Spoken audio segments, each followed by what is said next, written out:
ہوئے تھے تو ان کے ساتھ انہوں نے ایک آدمی کا تعارف کروایا کہ اس کا نام تھا بلبیر سنگھ. یہ بابری مسجد کو جنہوں نے گرایا تھا اس کی قیادت کرنے والا یہ شخص تھا اور اب اس کا نام عامر ہے. تو بابری مسجد پر پہلی کدال چلانے والا وہ شخص تھا. تو پرسوں وہاں بلڈنگ میں آیا ہوا تھا اور اس کی ماشاءاللہ اتنی بڑی داڑھی تھی, اتنا بڑا اس کا محراب تھا. تو پہلی کدال اس نے چلائی,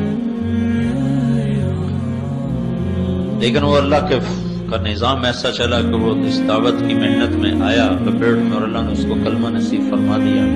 تو اس نے یہ منت مانی تھی کہ میں 100 مسجدیں جو ویران ہیں میں وہ آباد کرواؤں گا جو ہندوؤں کے قبضے میں سکھوں کے قبضے میں ہیں. تو اس نے بتایا کہ میں 77 مسجدیں آباد کروا چکا ہوں. 37 بکی 27 بکی 77 مسجدیں آباد کروا چکا. تو وہ انہوں نے بتایا کہ ایک وہاں پنجاب میں ایک بہت بڑا گھرانہ تھا. اس کی ایک بچی پڑوس میں جاتی تھی کھیلنے کے لیے. وہ گھرانہ تھا تبلیغ والوں کا, مسلمان تھے. وہ انہوں نے اس بچی کو دعوت دیتے رہے, وہ مسلمان ہو گئی. مسلمان ہوئی تو سال 2 سال تو چھپا رہا, پھر پتہ چل گیا.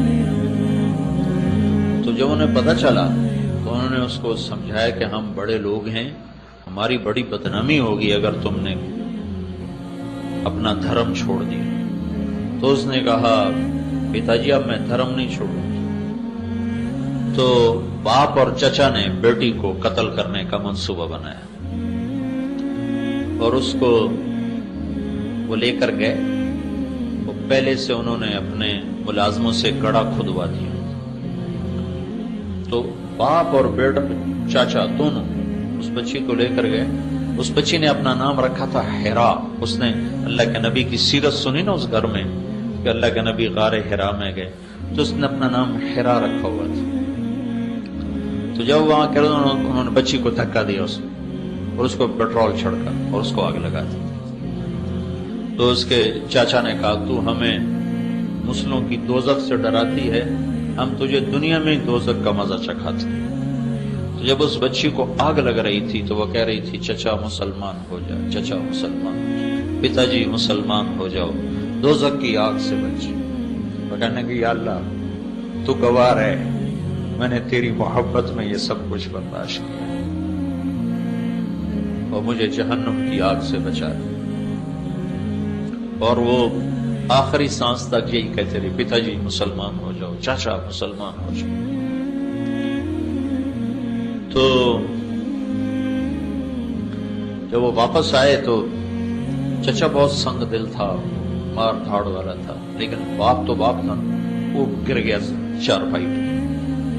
مہینہ نہیں گزار سکا تو اپنے بھائی سے کہنے لگا مجھے مسلمان کر ورنہ میں مرتا ہوں. مجھے بچی کی چیخیں سونے نہیں دیتی. میں نے کہا ایک کو مارا اب تجھے بھی ماروں. کا دل اس کا بھی ہلا ہوا تھا.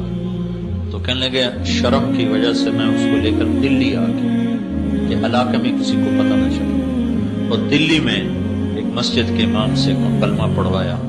2 دن کے بعد اس کا انتقال ہو گیا. تو کہنے لگے جب وہ بھائی کلمے پر مر گئے اور بھتیجی کو یوں میں نے آخر تک کہتے سنا چچا جہنم سے بچ جاؤ, کلمہ پڑھ لو, مسلمان ہو جاؤ.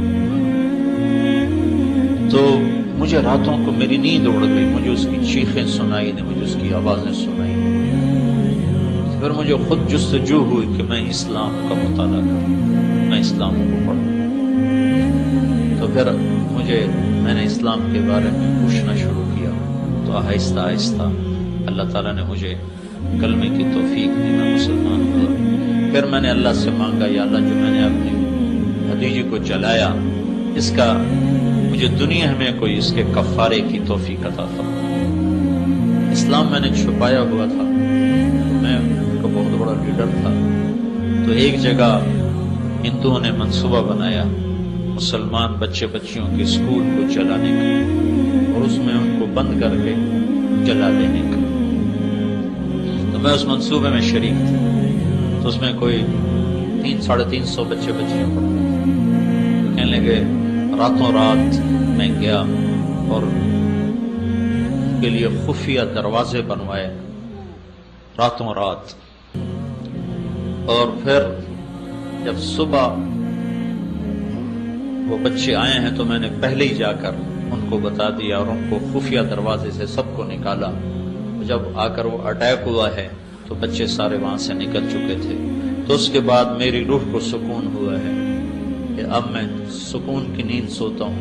تو میں نے 300 بچوں کی زندگی بچائی ہے۔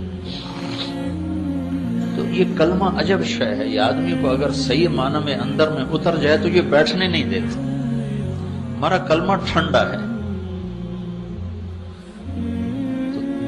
تبلیغ کا کام بھائیو، یہ حج کی تیسری ذمہ داری ہے جو اللہ تعالی ہمیں اللہ کے محبوب کے ذریعے سے پہنچا رہا ہے۔ فَلْيُبَلِّغِ الشَّاهِدُ الْغَائِبُ، میرا پیغام آگے پہنچا دو۔ تو اس میں تبلیغی جماعت کا تو سوال ہی کوئی نہیں، طارق جمیل کا تو سوال ہی کوئی نہیں۔ میں اچھا ہوں یا برا ہوں، میرا اور میرے اللہ کا معاملہ ہے، لیکن میرے ذمے ہے، اگر جبت ہیں جماعت کی آستینوں میں، مجھے ہے حکم اذان لا الہ الا اللہ، میرے تو ذمہ ہے صدا لگانا، مجھے اس کی دعوت دینا۔ کیا پتا کوئی ایسا بندہ تیار ہو جائے جو میری بھی بخشش کا ذریعہ بن جائے۔ کہتے ہیں خود عمل ہوتا نہیں، لوگوں کو تبلیغ کرتے ہیں، اس کا کیا فائدہ؟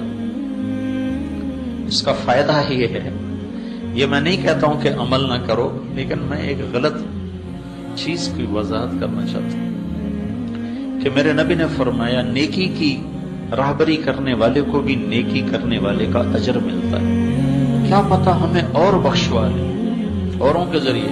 ایک حدیث آپ کو سناتا ہوں، لوگ جنت میں جا رہے ہوں گے اور جہنمی مجرم کھڑے ہوں گے، تو ان کے سامنے سے جنتی گزریں گے، تو ایک جہنم والا ایک جنتی سے کہے گا بھائی آپ مجھے پہچانتے ہو؟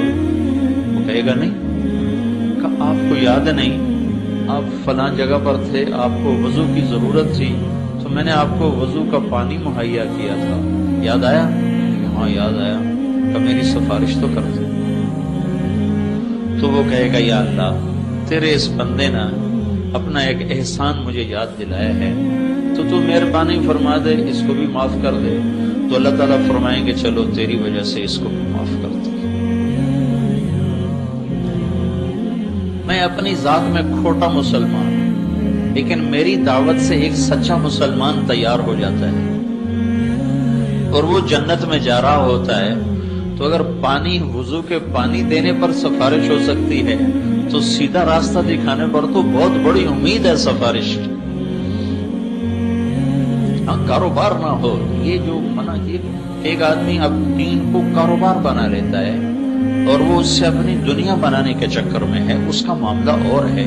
ایک آدمی دین کو کاروبار نہیں بنا رہا، وہ دعوت کا کام کر رہا ہے، لیکن گناہگار بھی ہے، کمزور بھی ہے، غلط بھی ہو جاتا ہے، ٹھیک بھی کر لیتا ہے، اس کا معاملہ اور ہے۔ تو بھائیو یہ 3 باتیں ہیں جو ہم نے اللہ سے مانگنی ہیں۔ ایک ہم نے توبہ کرنی، اس کی نیت کرنا ہے سر۔